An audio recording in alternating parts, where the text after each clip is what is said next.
Hey everybody, it's Matt here from LolKing.net doing another interview here with Uzi from Royal Club. They just knocked out OMG in order to take their place in the semifinals. This is, of course, the second day of the quarterfinals of the League of Legends Season 3 World Championship. That's getting to be a mouthful.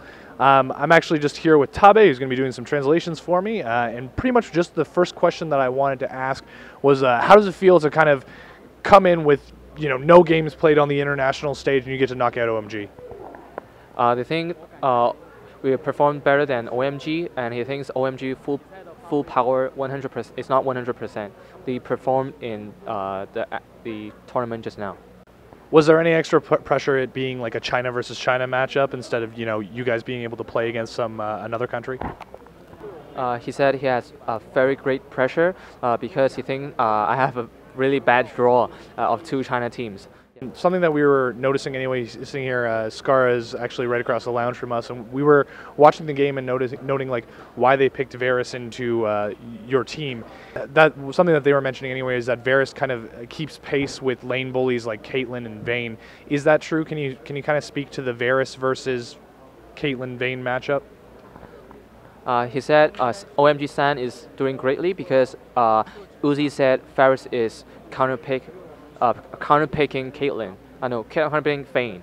But the point is, we switch lanes, and we avoid playing against them. With your compositions like revolving a lot around protecting you specifically, does that mean that there's a lot of pressure if or when you fail? He said he will think a lot every day of how to maximize his mistakes during team fights and during laning phase. And after he thinks that much, he will capture all his thoughts and decisions and will share with all of us.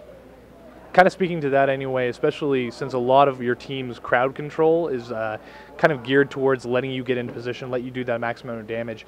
Can you kind of speak to the trust you have with your teammates? Like we have grouping like our 5 team members. We have been together for nearly a year, and we have really good relationship between each other. So we have 100% trust on each other, not only himself. That's really good to hear, because like of course if you're in a position where your team's kind of just based around one player succeeding, and if that player fails, it can be pretty terrible. Are you guys kind of at the position, at the point now, because this is just such a large tournament, there's a large amount of pressure, where you kind of have to play those high-risk champions in Caitlyn and Vayne? We discuss a lot, and we have shared our thoughts before the competition, and all the picks and bans are after our discussion. So he thinks Caitlyn and Vayne is really suitable in our team, and they can both hyper carry late game.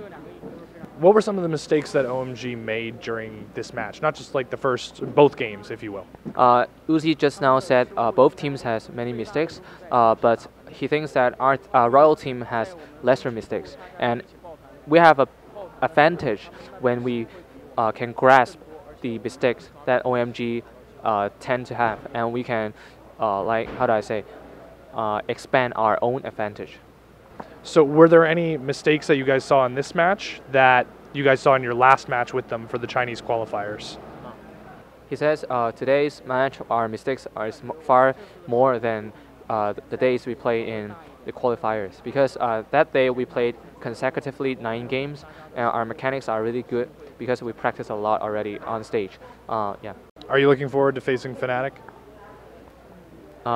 He said he is really looking forward to play against Fnatic because we scrim a lot with them, but they never try hard.